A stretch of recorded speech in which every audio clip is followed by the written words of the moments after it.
This is Trust the Profits 10-Minute Rundown.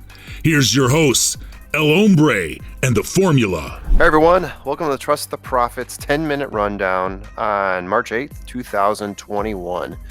Today we're going to be talking about 3 Kentucky Derby prep races that we saw this weekend, how it shakes up our top 25, and looking forward to the Rebel Stakes in Oaklawn Park this weekend.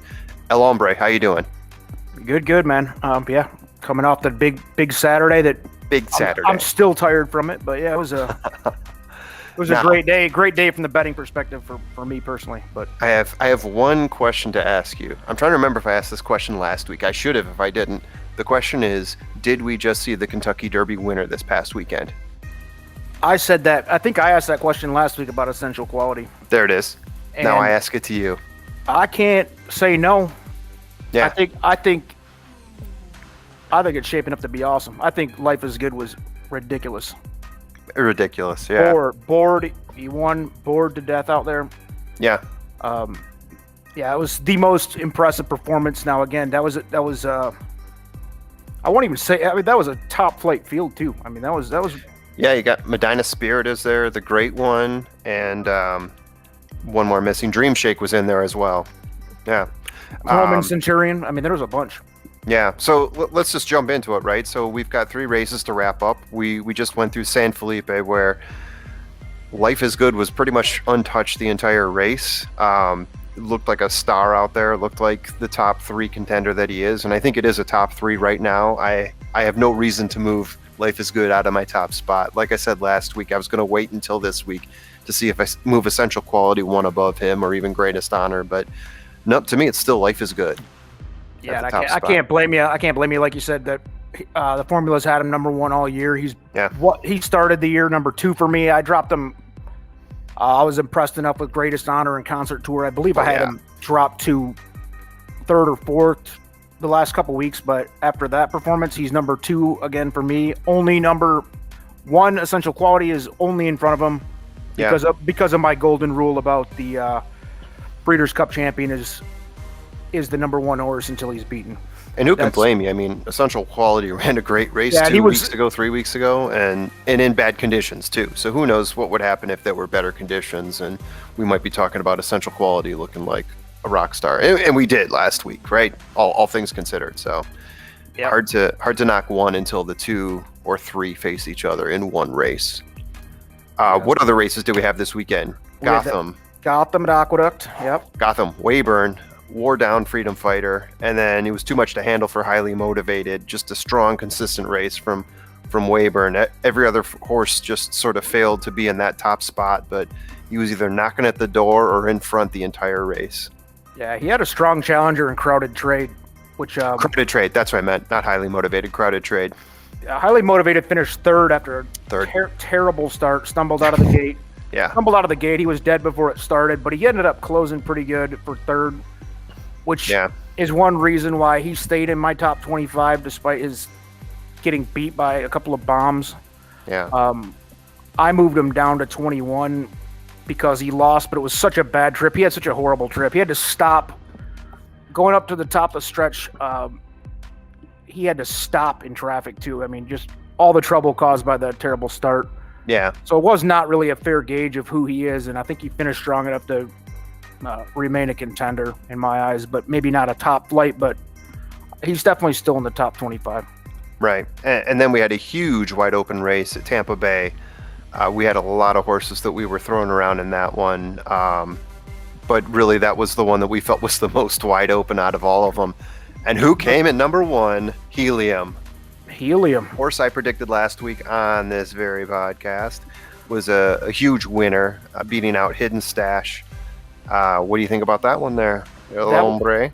That one finished a highly lucrative pick 4 for me. Also, we had a group mutual fund that hit that pick 4 thanks to Helium. So, and I know a couple other guys that were on Helium too. I can't believe he went off at the price he did. Right. 15 to 1, I believe. I think the Profits picks had him as about, I don't know, the 4th choice there. But again, that was a wide open field. Candyman Rocket was the favorite. Yeah. Horse was disappointing. Mm-hmm. Fell really flat. down the stretch. He was in the mix, fell flat. Yeah. Took himself right out of the top 25. And what an insult, because everybody knows this is the official top 25 list. And yeah, it says it right there. Yeah. I mean, that's it. They're, the ownership and the trainers, all the connections are rethinking who they are after that, because they've not because of the horse's performance, but because now he's off the top 25. I trust the profits. So. Yeah, and I'll be honest with you, I didn't touch my top 5, and the more I think about it, the more I wish I would, because that race in Aqueduct, I think it was Aqueduct, makes me want to rethink my Concert Tour pick being up so high, right? Got Concert Tour at 4, and Concert Tour was challenged by Freedom Fighter, who in the last race we saw did not look all that great. And so now I'm wondering, is Concert Tour even in the top 5? Spoiler alert to some of the notes I had for the upcoming race. Freedom Fighter had no excuses. He came out, excuses. Immediately got to the lead. I think was the plan for him. I mean, yeah, I'm sure there was, there was a few horses in there I didn't know their motive, but right, everything seemed to go well for Freedom Fighter, and then at the end had nothing. He dropped flat on his face, as did Candyman Rocket. So fell back to 4 or 5, something like that. It just didn't look good for Freedom Fighter at all. He just was stopped. Yeah. So kudos to Wayburn, by the way. So Wayburn. Yeah, out of the horses that jumped into our list this week, you only had one, and that was Wayburn. Yep. And he jumped all the way to 10. And he also, and full disclosure, we do not discuss our lists at all before we post them, and we both just happen to have him ranked right up to 10 because he just fits there for me. Yeah. Basically, anybody in the top 10 at this point has won something relevant. True. At least on my side, I believe the formula for the most part. We're pretty close here on our top 10. I think our thinking is very consistent, because at this point you want to see horses win. Right? I mean, it sounds stupid. It sounds simple, but that's really what it comes down to. If you've got a whole bunch of second places like Proxy, I like Proxy. I moved him back into my list. But this is a horse that just keeps racking up second places, and I don't want to move him into the top 10 because I think he's going to get second at the Derby. I want to put horses in the top 10 who have been winning and might have a chance to actually win the whole thing. At least they're looking like they can win their region, which is what we're seeing right now is the race with the regionals. Right. And yeah, you got horses like Hot Rod Charlie's another example of somebody who's looked pretty good every time, but he hasn't won. And also I added in this week was Crowded Trade, who, if you're going to throw Wayburn in at number 10, Crowded Trade lost to him by a nose. And actually, before Wayburn had that last surge that he put out, because I thought he was beat. Crowded Trade looked like he had him beat. And Wayburn fought back, or maybe it was Crowded Trade fell flat. I don't know, but maybe a combination of both. But they both deserved. Crowded Trade I moved up to number 20, and we'll see him again. Probably the Wood Memorial at Aqueduct. The only other horse I moved in was Hidden Stash that lost to Helium. Helium also with a ridiculous charge at the end. Yes. There was about five or six horses that could have won that race at the end, and I'm sitting there.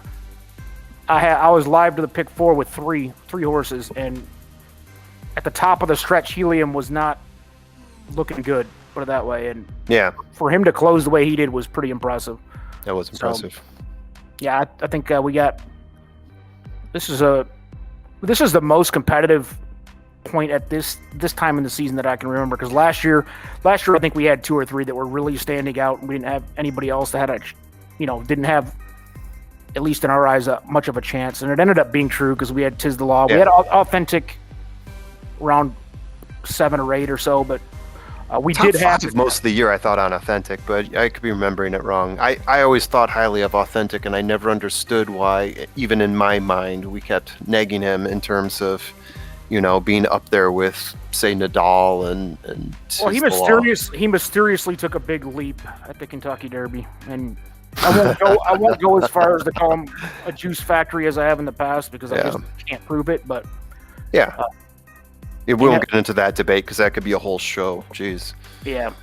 So what else happened? Anybody else moving around significantly in your lists this week? Significant movers? No, not really. I mean, Weyburn, I moved the ones down that lost. I moved a bunch up that didn't do anything, but they moved up because I moved a couple down. I moved Proxy back in. Proxy's got a race coming up pretty soon, late March at Louisiana Derby. And I thought in terms of taking a look at that lower tier, Proxy made a lot of sense. Had a lot of really good races. Second place. I don't think ever finished lower than second. So I thought definitely worth the consideration. But that's really it. I'm ready to move on to the Rebel Stakes. Are you? So this Saturday coming up, we got the Rebel Stakes. I would say the top three in this race, obviously, Caddo River, Concert Tour, who we spoke about earlier, and Keep Me in Mind, who we've been waiting to see for a number of months now. After that, you've got Superstock, Nova Rags, Big Lake, Hoosier, something. Come on, man. Take Me to Church. We talked about him last week. And Twilight Blue. Take Me to Church. All right. Yeah. Enough of that. So Let me jump in and just say this, that the top three in this race. Top three. Are all in our top 10. Both of ours. Absolutely. Caddo River, Concert Tour, Keep Me in Mind. All top 10 contenders in both of our eyes. I think in most of the country's eyes. And after that, there's a big drop, although Nova Rags was impressive. Absolutely, yeah. Don't Second know much in the about Sam Davis. So before we get into the race itself, do we just want to get the irrelevant metric out of the way? Yeah, so speaking of the top dog in this one, Caddo River. Caddo River. Let me ask you a question. Speaking of rivers, do you know have you ever heard the name or know who Gary Ridgway is? No, I don't. Don't know any Gary Ridgways. By the way, Caddo River is a river down in Arkansas. It's like a little touristy. I think you can go fishing and boating and things like that with your friends, but makes sense for it to run at the Rebel then. Absolutely, and to spin that into some fun, Gary Ridgway is also known as the Green River Killer. And how that all ties back in is we're going to talk about metrics in racing, and let's talk about metrics in serial killers. 48 rapes and murders, mostly prostitutes. Ridgway would dump bodies into rivers, which is the tie back to Caddo rivers. Natural tie back. Often revisiting and raping the dead corpses after he dumped them in the rivers weeks later. So, Mr. Ridgway, the Green River Killer, kids. If you really need to investigate, I suggest you Google, maybe YouTube some videos. Gary Ridgway, good guy, good all around guy. Perhaps even on a monument of some of the greatest serial killers of all time. Pretty unsung though, because he's not really entertaining, not like an entertaining piece like Charles Manson, but just as twisted. So, I'd like to remind the parents out there to talk to your children about who you get into a car with. But don't you see the natural of nothing? The natural tie into Caddo River, which, by the way, back to reality, that the horse is top tier. Top tier. Our boy David Cohen, we will be rooting for on the Diodoro joint. Keep Me in Mind. I really hope that horse wins for David. And Concert Tour, Baffert's joint, another. Those three are ridiculous. How do you see this one breaking down? Yeah, this is an interesting one. So I don't think we're going to have another Aqueduct Gotham where the big dogs are upset. I think this is a Do you? Okay. No, I don't think so. This is a closed case. I think the top three are the top three. See, I think there's a potential here for it to happen, but I'll talk you through my thinking. And it's hard to go through this and not feel like I'm knocking one of the horses. But let's start with Concert Tour, right? Knock them. Concert Tour. So had a tight race versus Freedom Fighter, who fell flat on his face. In the last race we saw. Is Concert Tour for real? How much can we read into the comparisons of one horse to another? What's the transitive property there? But that has me doubting Concert Tour a little bit, right? And we go to Caddo River. Big win for Caddo River, right? That was a Smarty Jones. Who did he beat? He beat Cowan, which is a solid horse. But again, what have we seen that horse prove out? I think this is a perfect opening for Keep Me in Mind to actually pull out a win. I'd love it. I'm going to put my money on Keep Me in Mind. I think that's where the race is. We've been waiting to see this horse. This horse has been waiting to get out there. It's at its home park in Oak Lawn, yes, Oak Lawn Park. And I like its chances this weekend. I'm going to go with that. I think if we're going to look for an upset here, I like Big Lake. 2 strong wins recently at the fairgrounds. If we're going to look for an upset, if you're going to look for a money value, I think Big Lake, not knowing what the odds are right now in morning line, would be my pick. It's going to be that's going to be a 20-1 piece, I think. But I like it. Man, I like Big Lake. Can't really argue with the American Pharoah offspring either. The first and second crop of American Pharoah has been stud filled. So yeah.